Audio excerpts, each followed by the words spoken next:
पोलिसांनी डॉक्टरसह 11 जणांना केली अटक. गर्भपात प्रकरणी सिल्लोड येथील डॉक्टरांची चौकशी सुरू. 2 दिवसापूर्वी छत्रपती संभाजीनगर येथे अवैध गर्भपात प्रकरणी कारवाई केल्यानंतर संभाजीनगर येथील पोलिसांनी सिल्लोड शहरातील जय भवानी नगर भागातील एका हॉस्पिटलची गुरुवारी रात्री उशिरापर्यंत तपासणी केली.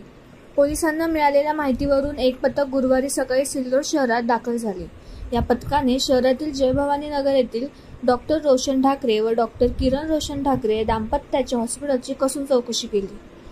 या गर्भपाताचे मृत अर्भकाचे तुकडे कॅरीबॅगमध्ये घेऊन सिल्लोड तालुक्यातील मोडा शिवारात एका शेत परिसरात चारीत टाकून विल्हेवाट लावत असे या शेत परिसरात आढळले. नाल्यात संशयास्पद कॅरीबॅग आढळून आले आहेत. या प्रकरणी सखोल चौकशीत सर्व माहिती समोर येण्याची शक्यता आहे. पोलिसांनी संबंधित डॉक्टर व त्याच्या भावाला चौकशीसाठी आणले आहे.